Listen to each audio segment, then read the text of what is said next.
right, well, he's one of the more accomplished Brazilian Jiu-Jitsu practitioners in this division, DC, and I know how many chokes you have in your arsenal. Offensive Jiu-Jitsu, defensive Jiu-Jitsu doesn't get much better than this guy. It doesn't get as high level in terms of the Jiu-Jitsu knowledge. He knows in every exchange that he's the guy that's processing things at a different level. From the armbar submissions that he has shown in the octagon to the beautiful guillotine chokes that he does over and over again. And don't think that he won't roll for a knee bar and get a submission. Right. It's just constant danger when you're in the jiu-jitsu with this guy. And even the high-level wrestlers that he's fought have paused to try to take him down because of that patented guillotine. It's so truly a unbelievable. case of pick your poison with this Brazilian Jiu-Jitsu practitioner.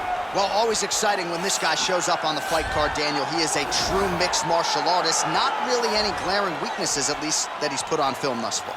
He's the new breed of fighter. Those kids that start doing everything at 6 years old. They start wrestling, they start doing jiu-jitsu, they start to box. He's one of those guys that has every one of those skills, and he does them all at an A+ level. He's got tremendous cardio. He is the type of fighter that in a few years will just litter the UFC roster across the board. And oftentimes his opponents will say he doesn't really do anything special, but he does everything at a plus level, and he believes he'll have a lot of advantages in this matchup tonight.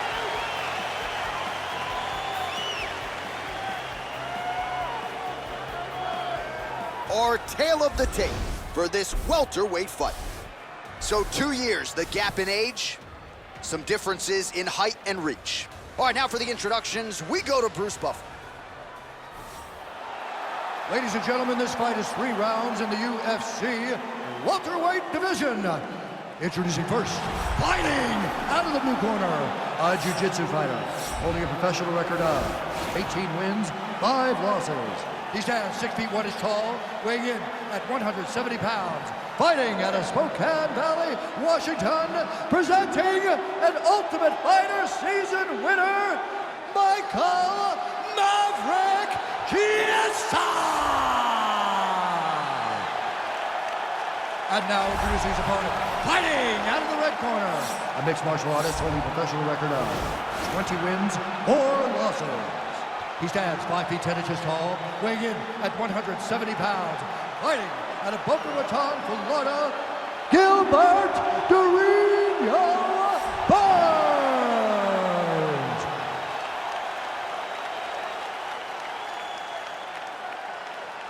And when the action begins, our referee in charge, Dan Murgliata.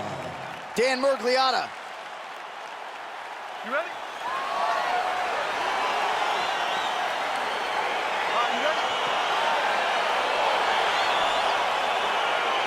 All right, here we go. Another big night for the MMA leader from Las Vegas, Nevada's T-Mobile Arena.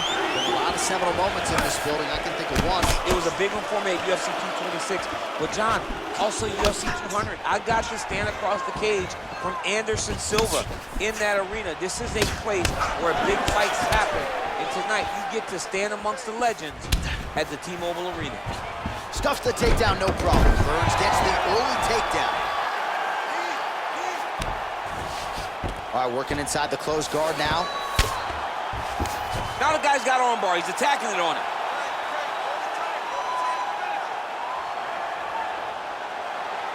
He's attacking armbar now.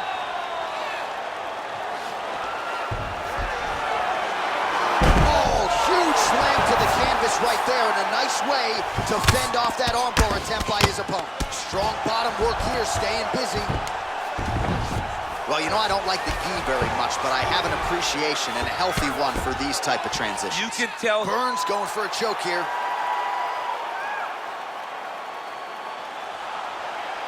Oh, he's got the choke.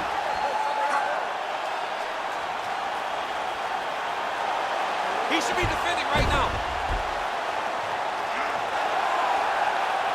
Oh, he might have got him with a choke.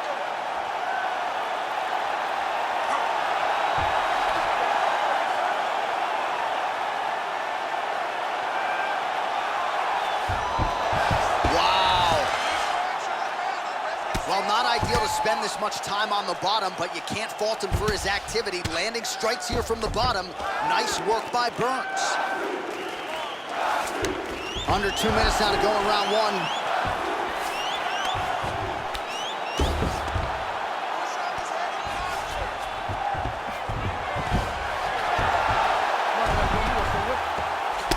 reversal here, DC. What a way to switch the position. Fantastic movement by the bottom fighter.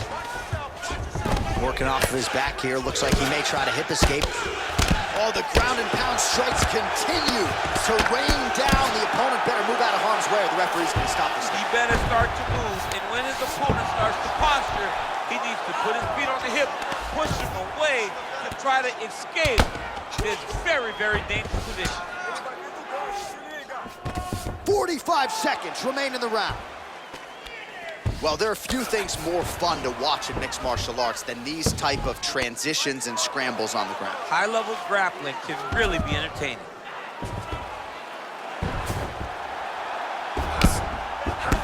"15 seconds.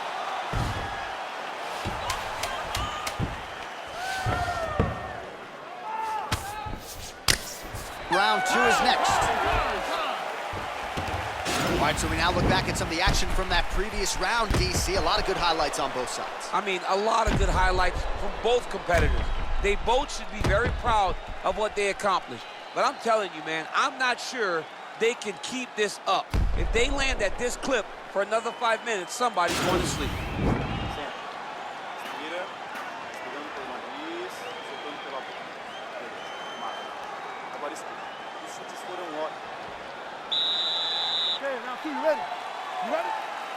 All right, round 2.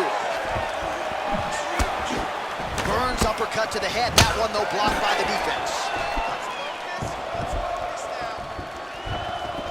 All right, he engages in a single collar tie here.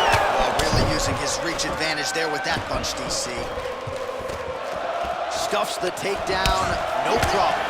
Flipped with a right hand counter. And they separate. Great punch.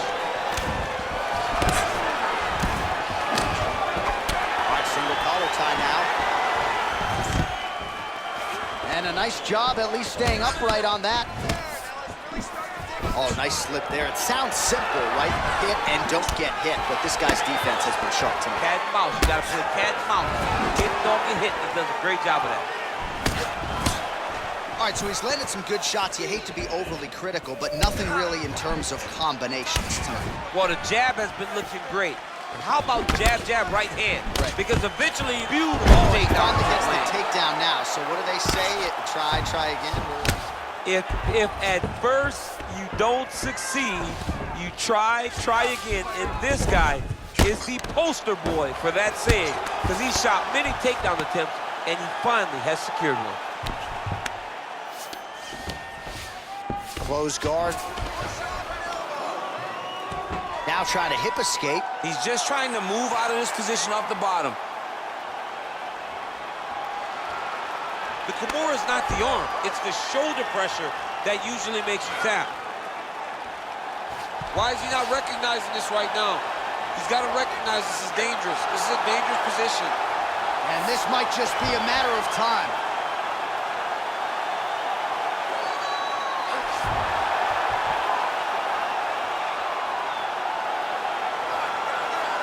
And there it is!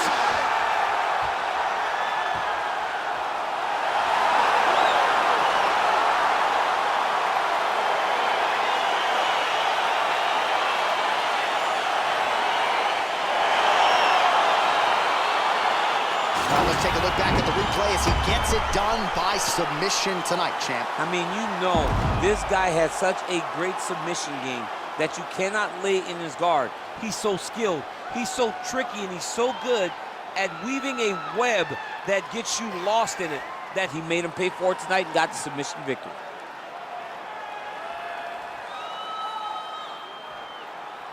So there he is, your winner by submission. That is a finish they will likely be talking about for some time. Big win, major statement made to the rest of this division.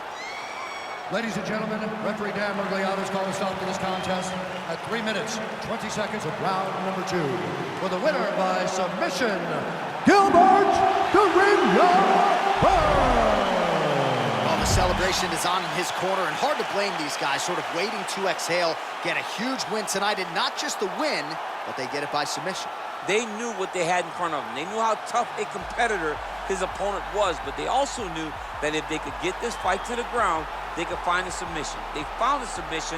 He got his hand raised in the way that he loves the most.